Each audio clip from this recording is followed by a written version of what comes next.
Smart cast. आप सुन रहे हैं HD स्मार्ट कास्ट और ये है फीवर FM प्रोडक्शन। गोपाल का गायों से प्रेम तो निराला ही था। गायों का गोकुल में जन्म भी उनके अनेक जन्मों के पुण्य का परिणाम था। वे कितनी भाग्यशालिनी थीं कि उन्हें श्री कृष्ण का पुचकार भरा प्रेम मिलता था। गोपाल बार बार अपने पीतांबर से गायों के शरीर की धूल साफ करते तथा उन्हें अपने कोमल हाथों से सहलाते थे। गायों को भी श्री कृष्ण को देखे बिना चैन नहीं मिलता था। वे बार बार श्री कृष्ण के दर्शन की लालसा से नंद भवन के मुख्य दरवाजे की तरफ टकटकी लगाए देखा करती, ताकि जैसे ही श्री कृष्ण निकलें वे अपनी आंखों को उनके दर्शन से तृप्त कर सकें। जब भी मोहन बाहर निकलते, गायें उनके शरीर को अपनी जीभ से चाट चाट कर अपना संपूर्ण वात्सल्य उनके ऊपर उड़ेलती रहती थीं। गायें भी यशोदा मैया से कम भाग्यशालिनी नहीं थीं, क्योंकि उन्हें कन्हैया को अपना दूध पिलाने का अवसर प्राप्त हो रहा था और बदले में कन्हैया का प्रेम मिल रहा था। गोकुल या ब्रज में रजकण भी बन जाना बहुत बड़े सौभाग्य की बात है।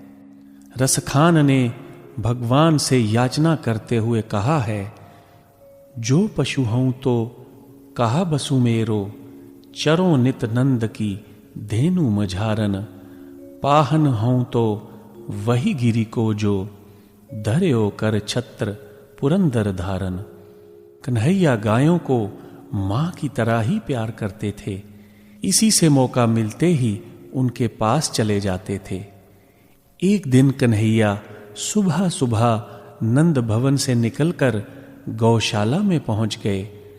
वहां पर एक गाय उन्हें अपना दूध पिलाने के लिए उनकी प्रतीक्षा कर रही थी।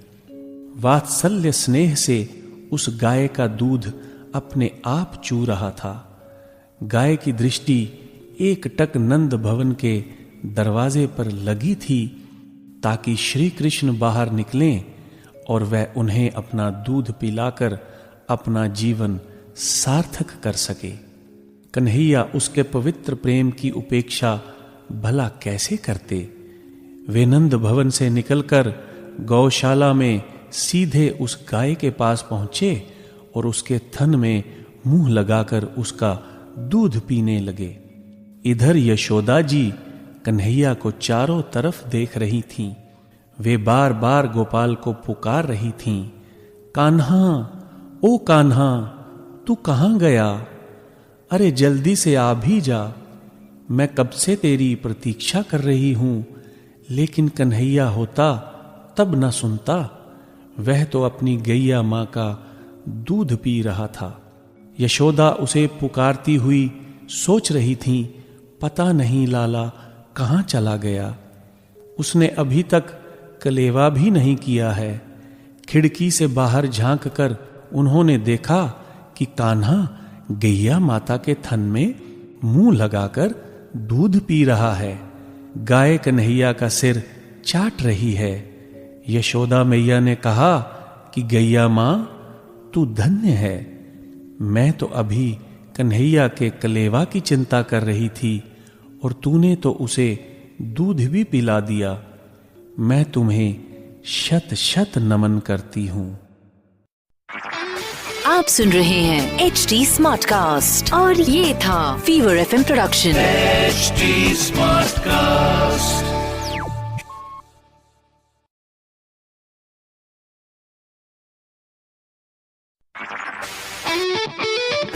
HD smart cast.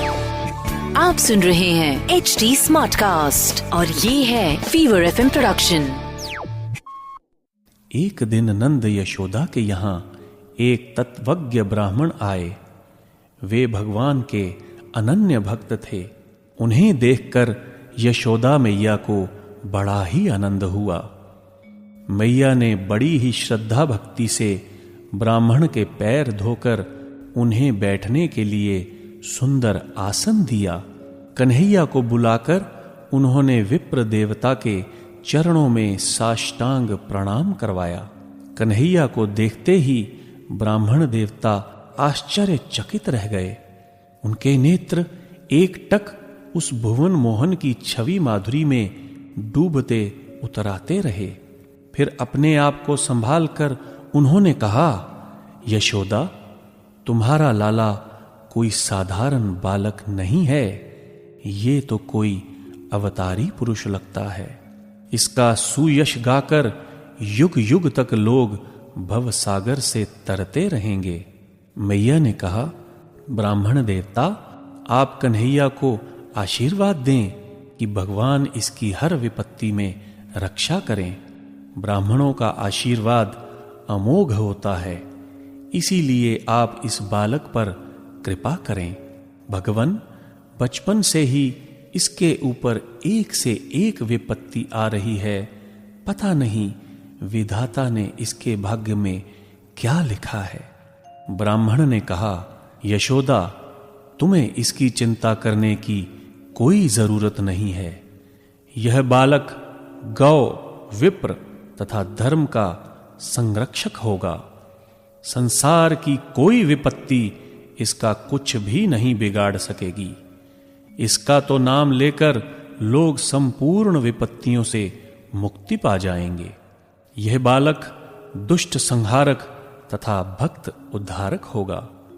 कुशलोपरांत यशोदा ने कहा, भगवन, आप जो भी प्रसाद पाना चाहें बना लें, मैं आपके इच्छा अनुसार व्यवस्था कर दूंगी। विप्रदेव ने खीर बनाने की इच्छा प्रकट की और यशोदा जी ने तत्काल उनके आदेशानुसार सब चीजें सुलभ करवा दी। ब्राह्मण ने भगवान का स्मरण करते हुए बड़े ही प्रेम से भोजन बनाया। भोजन थाल में निकालकर भगवान का ध्यान करते हुए वे कहने लगे, प्रभु, आप प्रसाद स्वीकार करें। फिर आंखें खोलकर देखते हैं कि श्याम सुंदर उनके सामने बैठकर बड़े ही प्रेम से खीर का भोग लगा रहे हैं। ब्राह्मण ने क्रोधित होकर कहा, यशोदा, तुम कहां हो? देखो, तुम्हारे लाला ने सारा प्रसाद जूठा कर दिया। यशोदा ने कहा, विप्र देवता, यह बालक है, आप इसके अपराध को क्षमा कर दें। मैं पुनः सब कुछ ला देती हूं, आप दोबारा भोजन बना लें। दोबारा जब ब्राह्मण देवता ने भोजन बनाकर भगवान को निवेदन किया तो कन्हैया फिर खीर खाने लगे। ब्राह्मण देव क्रोधित हो गए।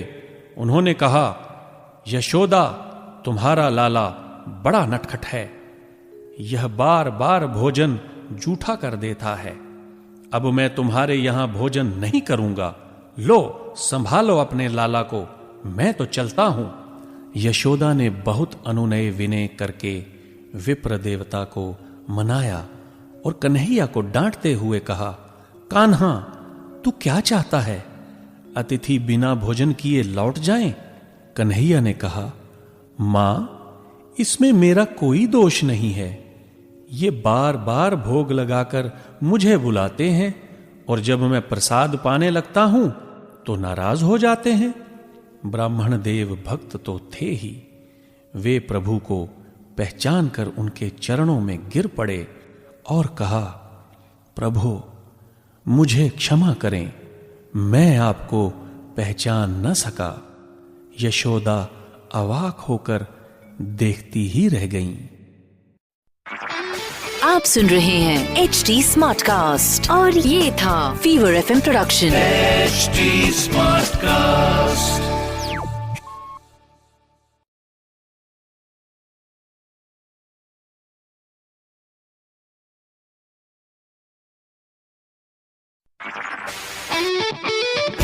HD smart cast. आप सुन रहे हैं HD स्मार्ट कास्ट और ये है फीवर FM प्रोडक्शन। एक दिन सब की सब गोपियां इकट्ठा होकर नंद बाबा के घर आईं और यशोदा मैया को सुना सुनाकर गोपाल की करतूतें कहने लगीं। अरे यशोदा, तेरा कान्हा बड़ा नटखट हो गया है। गाय दुहने का समय ना होने पर भी यह हमारे घर जाकर हमारे बछड़ों को खोल देता है। हमारे डांटने पर यह नटखट ठठाकर हंसने लगता है। यह चोरी के बड़े बड़े उपाय करके हमारा दूध दही चुरा चुरा कर खा जाता है। केवल दूध दही खाता तो कोई बात नहीं थी, ये हमारे मटकों को भी पटक कर फोड़ देता है। यदि घर में कोई वस्तु इसे नहीं मिलती है तो हमारे बच्चों को ही रुलाकर भाग जाता है। जब हम दूध दही छींकों पर रख देती हैं जहां इसके हाथ नहीं पहुंचते, तब ये बड़े बड़े उपाय रचाता है। कभी 2-4 पीढ़ों को एक दूसरे पर रख लेता है, कभी ऊखल पर चढ़ जाता है। इतने पर भी इसका काम नहीं चलता है तो बर्तनों में छेद कर देता है और सारा दूध दही गिराकर बर्बाद कर देता है। ऐसा करके भी ढिठाई करता है और हमें ही चोर बताता है तथा खुद घर का मालिक बन जाता है। मन ही मन प्रसन्न होते हुए तथा ऊपर से रोष प्रकट करते हुए गोपियों ने गोपाल की खूब शिकायत की। मां यशोदा ने कहा, कान्हा, तुम्हारी रोज रोज की शिकायतों से तो मैं तंग आ गई हूं। इन गोपियों को देख, ऐसे तेवर दिखा रही थीं जैसे गोकुल की सारी गायें इन्हीं की हों।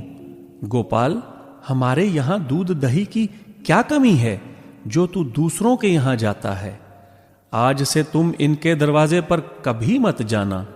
गोपाल ने कहा, मैया, ये सब खुद मुझे बुलाती हैं और ऊपर से शिकायत भी करती हैं। आज से मैं यहीं खेलूंगा और इनके यहां कभी नहीं जाऊंगा। मैया ने गोपाल को भली भांति सजाकर उनके हाथ में मुरली थमा दी और उन्हें माखन मिश्री खाने के लिए दिया। उसके बाद मां ने कहा, कान्हा, देखो, कहीं दूर मत जाना, यहीं अपने घर के पास खेलना। आजकल बरसात का मौसम है, इसीलिए सांप बिच्छू अधिक हो गए हैं। तुम उनके निकट मत जाना, उनसे दूर रहना। मां का आदेश मानकर गोपाल आंगन के बाहर आ गए। वहां उन्होंने देखा कि सामने एक काला नाग अपना फन निकालकर उनके सौंदर्य का रस पान कर रहा है। गोपाल उसके साथ नाना प्रकार के खेल करने लगे। नाग भी उनकी मधुर बाल लीला का आनंद लेने लगा।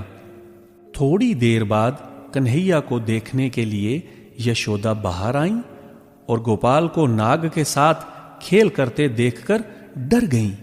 जल्दी से उन्होंने कन्हैया को नाग से दूर खींचा और कान पकड़कर उन्हें धमकाने लगीं। उन्होंने कहा, कान्हा, तुमने मेरा कहना नहीं माना और बाहर आकर नाग से खेलना शुरू कर दिया।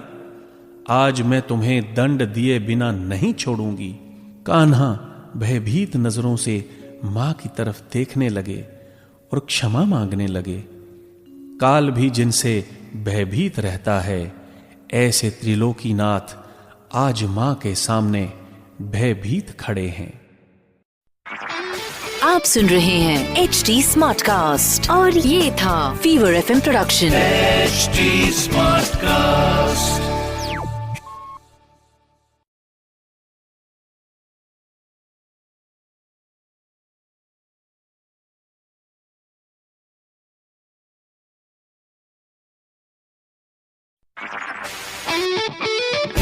HD smart cast.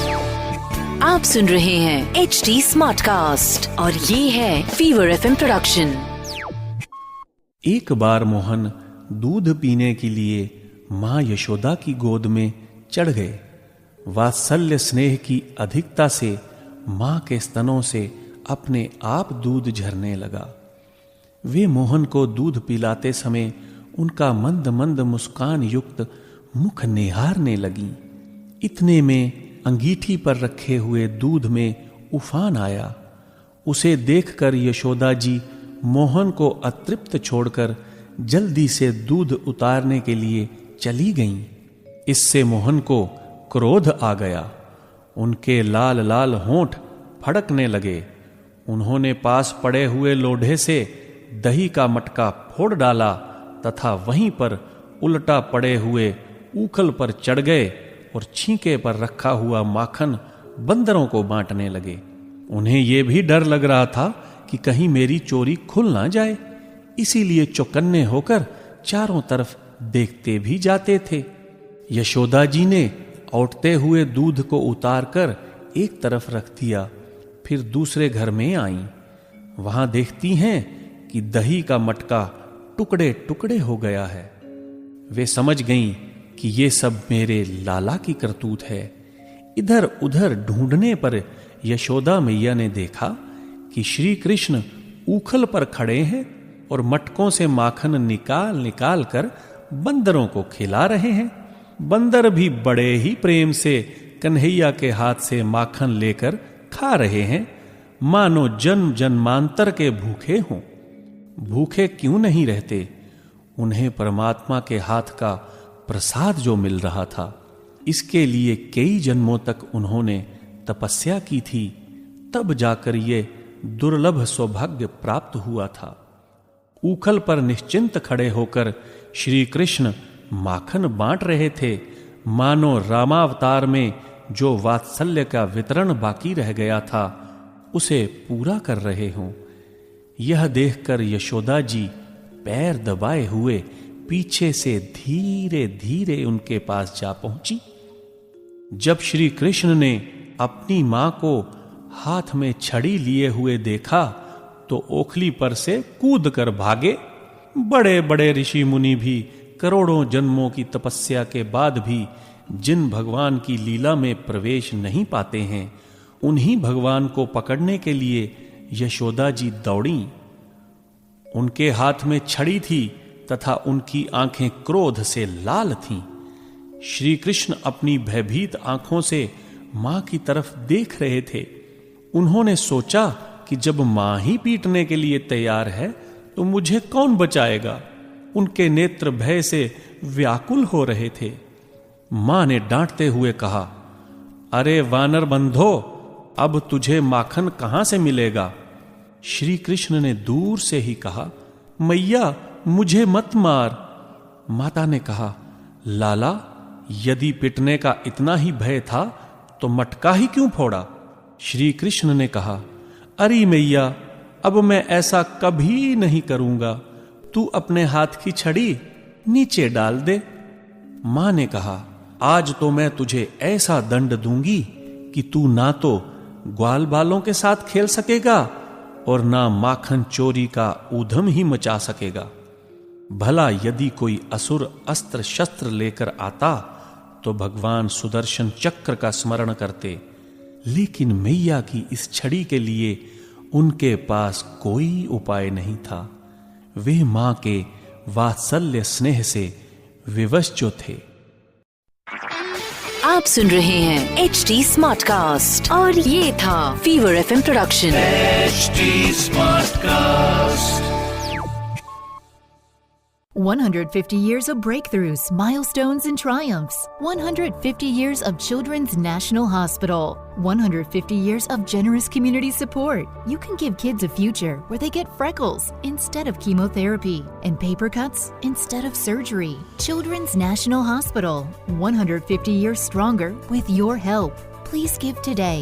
Visit childrensnational.org/150 years. That's childrensnational.org/150 years. एक बार देख लीजिए, दीवाना बना दीजिए, जलने को है तैयार हम, परवाना बना दीजिए। और प्लीज एक बार दावत की बिरयानी खिला दीजिए। पहले आप बुक माई शो पर दावत world biryani day with Piyush Mishra live की टिकट्स बुक कर लीजिए। Fever Live presents Dawat World Biryani Day with Piyush Mishra live on 7th July at KD Jadhav Indoor Hall, Delhi. Book your tickets now exclusively on Book My Show. Celebrating the gala occasion of Dawat World Biryani Day with the finest basmati dawat. सुबह से लेके शाम तक अब हर पल होगा जायकेदार। दावत the finest, चुनोगे तो फर्क दिखेगा। In association with Zapfresh, taste, delivery और quality का ख्याल, चिकन मिलेगा बेमिसाल।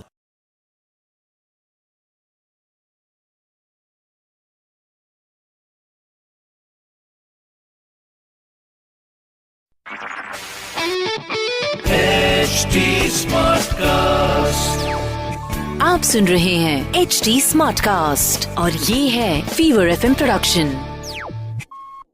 आखिर गोपाल पकड़े गए। यशोदा ने कहा कि मैं तेरी शरारतों से तंग आ चुकी हूं। आज तो मैं तुझे ऐसा दंड दूंगी कि तू जिंदगी भर याद रखेगा। इसके बाद उन्होंने सोचा कि अब की बार इसे रस्सी से बांध देना चाहिए। खदेड़ने पर ये कहां कहां वन वन भटकता फिरेगा, भूखा प्यासा रहेगा। इसीलिए थोड़ी देर के लिए इसे रस्सी से बांध दूं। दूध माखन तैयार होने पर फिर इसे मना लूंगी। जब मां यशोदा अपने नटखट गोपाल को रस्सी में बांधने में लगीं, तब वह 2 अंगुल छोटी पड़ गई। इसके बाद उन्होंने दूसरी रस्सी जोड़ी और वह भी छोटी पड़ गई। इस प्रकार वे रस्सी पर रस्सी जोड़ती गईं, किंतु वे सब मिलकर भी 2-2 अंगुल छोटी पड़ती गईं। यशोदा ने घर की सारी रस्सियां जोड़ डालीं, फिर भी वे मोहन को ना बांध सकीं। वे मन ही मन सोचने लगीं, मुट्ठी भर की तो इसकी कमर है, फिर भी सैकड़ों हाथ लंबी रस्सी से ये नहीं बंधता है। हर बार 2 अंगुल की ही कमी रहती है, ना 3 की ना 4 की। ये कैसा अलौकिक चमत्कार है। यशोदा जी आश्चर्यचकित रह गईं। गोपाल ने देखा कि मेरी मां का शरीर पसीने से लथपथ हो गया है, वे थक गई हैं। तब कृपा करके स्वयं बंध गए। भगवान श्री कृष्ण इतने कोमल हृदय हैं कि अपने भक्त के प्रेम को पुष्ट करने वाला थोड़ा भी परिश्रम सहन नहीं कर सकते और भक्त को परिश्रम से मुक्त करने के लिए स्वयं ही बंधन स्वीकार कर लेते हैं। भक्त का श्रम और कृपा की कमी यही 2 अंगुली की दूरी है। जब भक्त ये सोचता है कि मैं अपने परिश्रम से भगवान को बांध लूंगा, तब वह भगवान से 1 अंगुल दूर हो जाता है और भगवान अपनी कृपा को समेटकर उससे 1 अंगुल और दूर हो जाते हैं। जब मां ने देखा अब तो गोपाल बंध गए, कहीं नहीं जा सकते, फिर घर के काम धंधों में लग गईं। उखल में बंधे हुए गोपाल ने उन दोनों अर्जुन वृक्षों को मुक्ति देने की सोची, जो पहले यक्षराज कुबेर के पुत्र थे। इनके नाम थे नलकूबर और मणिग्रीव। इनके पास धन, ऐश्वर्य और सौंदर्य की कोई कमी नहीं थी।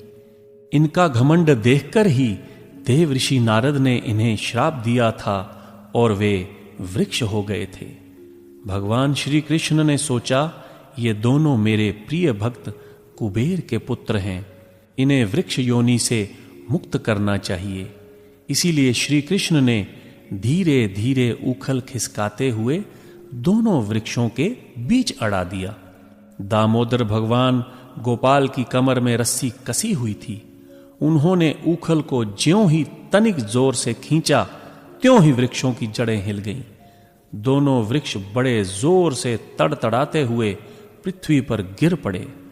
उन दोनों से अग्नि के समान 2 तेजस्वी पुरुष निकले। उन्होंने भगवान श्री कृष्ण के चरणों में प्रणाम किया और हाथ जोड़कर उनकी स्तुति करने लगे। भगवान श्री कृष्ण ने कहा, तुम लोग श्रीमद से अंधे हो रहे थे। देव श्री नारद ने श्राप देकर भी तुम्हारा कल्याण ही किया था। इसीलिए नलकूबर और मणिग्रीव तुम लोग अब अपने घर जाओ। तुम्हें माया मोह से छुड़ाने वाली मेरी भक्ति प्राप्त होगी। आप सुन रहे हैं HD स्मार्ट कास्ट और ये था fever FM production. HD smart cast.